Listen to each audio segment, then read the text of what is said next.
So are you someone who's been getting kind of tired of the Activision, Microsoft, FTC stuff that's been ongoing for more than a year now? Well, I have good news. Do you hear that? It's silence. Why? Because it seems to be finally over. At least the court case, the hearings that have been ongoing for the last week or so, they wrapped things up. They had their closing arguments after what was like 4 or 5 days of hearings and all of this. And now we're going to see the decision for this, I believe, revealed and made public this week coming up. At least that's the anticipation currently.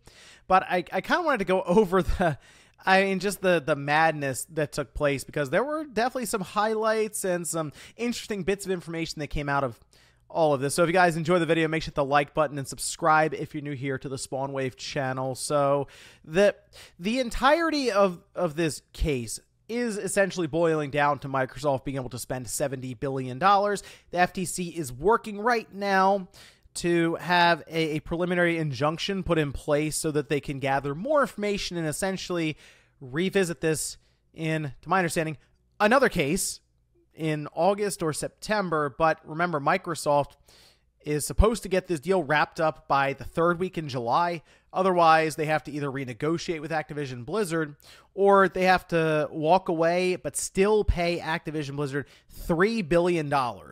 And it appears, based on some of the information that's come out from the hearings, that there's a very good chance, if they are not able to complete this transaction or this sale in that amount of time, that Activision Blizzard might just walk away from it. So it's definitely pressing for Microsoft to get this done, and a lot of it comes down to, yes, this injunction and if the FTC is granted it or not by the judge. Now, what we started to find out is, well, a number of things. The big one is that Microsoft appeared to be looking around and attempting to buy almost everyone. Like, it was to the point where it wouldn't have been shocking if Nintendo showed up again, although Microsoft technically tried to buy Nintendo when they were first showing up on the scene with the original Xbox. So you kind of marked that one off your bingo card already. However, Sega and Square Enix were both brought up, and it seems like they were close, at least, to maybe making an offer or approaching either one of them, because they had some serious plans already drafted up, even to where they were looking as to how they would distribute some of their titles and what some of the reasons are that they would pick up Sega or Square Enix. And a lot of it came down to the mobile side of things, which also plays into the idea of them maybe trying to get Zynga, but they missed out on that. And Activision Blizzard King, of course, fitting into the mobile side of things here. We also had Sony. Some of the information they had redacted by the courts appeared to just kind of get out there because they used permanent marker over things, and you can play around with saturation, highlights, all of this, and be able to see through those black marks that are on the paper, which means we saw the development budgets for Last of Us Part 2 and Horizon Forbidden West, roughly around $210 to $220 million for the development of each. Remember, there is still an entire marketing side of things for the budget. It's possible that these projects cost $300 to $400 million each. And I assume we are going to see much higher budgets than that with games like Grand Theft Auto 6. So that's, yeah, game budgets. Certainly something to keep an eye on here when it comes to the creativity and risk-taking, we'll say, by some of these larger publishers with these big-time games. We also had Satya Nadella show up, testify, and say that he doesn't like the exclusive nature of consoles right now, specifically the exclusivity for game releases. And he pointed out Sony's not like the first. They didn't show up and introduce exclusives. I mean, Nintendo had been doing it before then. I know a lot of that had to do with the way Nintendo would treat kind of the market with their Nintendo seal of quality and leaning on some of these companies to make sure they have that set up and all this. But I mean, this has been going on for a long time, and they're mostly pointing at Sony because they're right across the table from them as their primary competitor. But the idea of there being no game exclusives is kind of a controversial topic in the first place, because growing up, obviously, I became used to exclusives, right? And at some points, we had exclusives take advantage of custom features of consoles, which is slowly been fading away more and more as these systems have become PCs in smaller boxes. Having like the emotion engine or the cell processor being taken full advantage of, which third parties would not necessarily do, but the first parties would. I mean, you needed exclusives for that to happen. However, Nintendo leverages exclusives, like completely, right? They're constantly selling their hardware tied into their software. And I do wonder what a world would look like without any kind of exclusive games, and if we would still have 3 platform holders, because I kind of feel like we wouldn't. And would we have one system? Would we have at least a choice of between 2? It's hard to say, because someone still has to make the box that these games release on. It's not necessarily going to become an all PC future or even all cloud future anytime soon. I still think we're well off of that right at this time. Not necessarily saying it wouldn't happen, and if it did, then yeah, maybe exclusives would be a thing of the past, because it would basically just release to an application on your TV or on your phone, or yeah, technically on your PC. Hey, think about that. Maybe we don't even need PC gaming anymore. We just stream everything to your little Celeron processor on your laptop. We also heard from Bobby Kotick, and he seemed to downplay subscription services quite heavily. He was asked about the idea of Call of Duty going into a subscription service, basically like Game Pass, which is obviously one of the big focal points here during these hearings, and he didn't seem interested at all in Call of Duty going into them day one. And in fact, he mentioned that having it there at launch would negatively impact finances of these games. And I don't necessarily think he's incorrect, obviously, for third parties, because if you have it in a subscription service, people will sign up for that service rather than buy the game outright. And if you're Activision Blizzard, how much money do you have to ask from Microsoft to put it into Game Pass? Probably whatever you're projecting your initial launch sales to be. And that's probably why we don't see Call of Duty show up in Game Pass.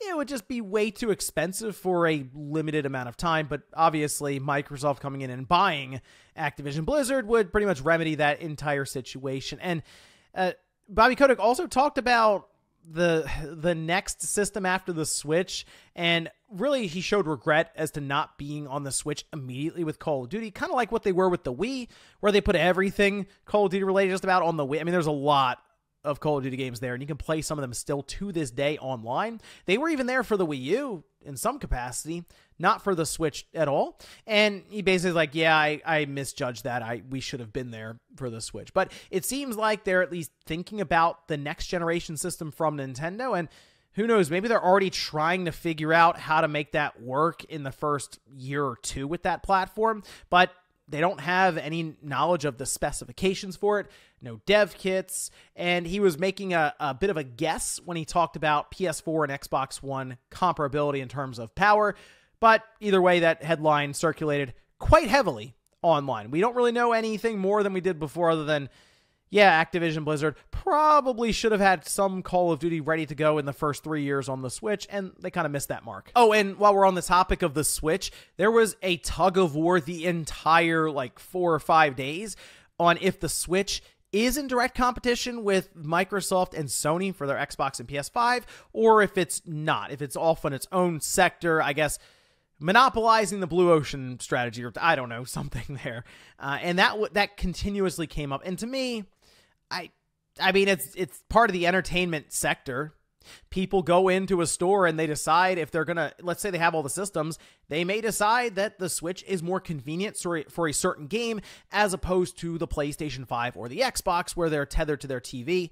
They might be willing to give up some of that graphical fidelity so that they can have it on the go. And in that case, you would buy a Switch game rather than an Xbox game, as in there would be competition and technically money going to Nintendo rather than Xbox. I think the best part about all of this, though, is we got to see how some of these executives really talk to each other behind the scenes in these different emails, and it's kind of how you imagine. It's not as formal, obviously, because they'll take shots at the competition in emails that, when they were writing them, probably didn't think were going to show up in the public court and just kind of thrown out there for everyone to see. Like Matt Booty saying that they're in the position to, they can spend Sony out of business, which now doesn't look great based on the things they're saying. Or you have a conversation between Jim Ryan and Chris Deering when the announcement was made that Microsoft was planning to acquire Activision Blizzard, that they would be better off buying and presenting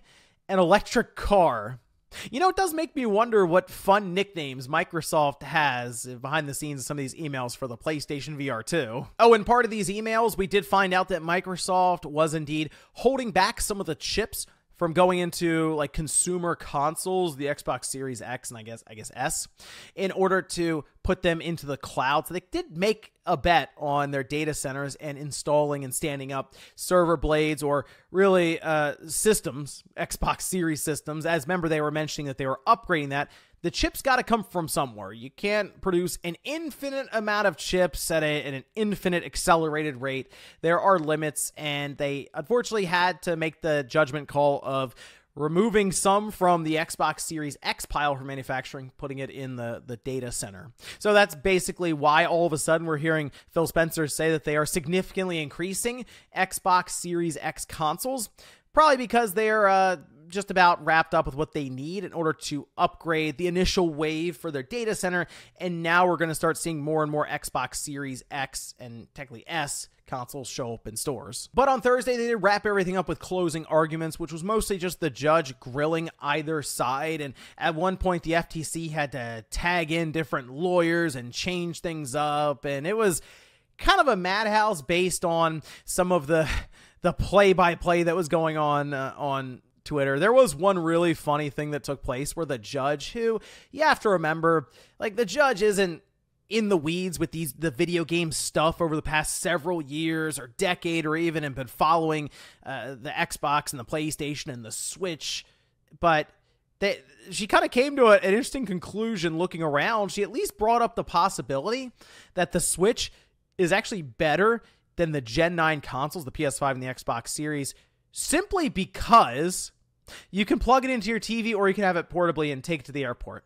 Like, the functionality of that, in her mind at that time, was, hey, you know, this could be better just because it's able to do more. Like, you can't do that with the Xbox Series or the PS5. Yeah, sure, it does like 4K and all of that, but I can't take it to the airport, at least not easily. But it was interesting to kind of get that very brief view from a person who would be considered in the mainstream when it comes to gaming, that, yeah, there appears to be a lot of value in what the Switch can do, technically at a cheaper price point than the PS5 and then the Xbox Series X, solely on the fact that it can switch. So anyway, at the end of this hectic week, people are, of course, wondering what is about to happen here. Did the FTC win? Are they going to get their injunction that will throw a wrench into Microsoft's plans? Or is Microsoft going to be allowed to just go ahead and acquire Activision Blizzard and kind of work out the fine details with the FTC and the CMA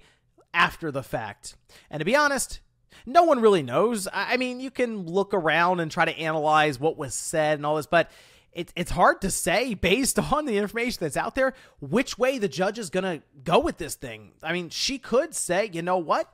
I want to see more. I think the cloud aspect is compelling enough and that it could damage consumers in the long run that I need to hear more. I need to see a bigger deep dive from the FTC. Or she could say, you know what, there's not enough there. Microsoft, go ahead and do your thing. Spend $70 billion, acquire Activision Blizzard, and work it out with some sort of concession and stuff with the FTC down the line. But let me know what you guys thought about all of this down below. It certainly turned into a bit of a circus over the last week, but let me know what you thought, or the highlights from this entire situation. And also, what do you think is going to happen? I think next week when we have basically the results published.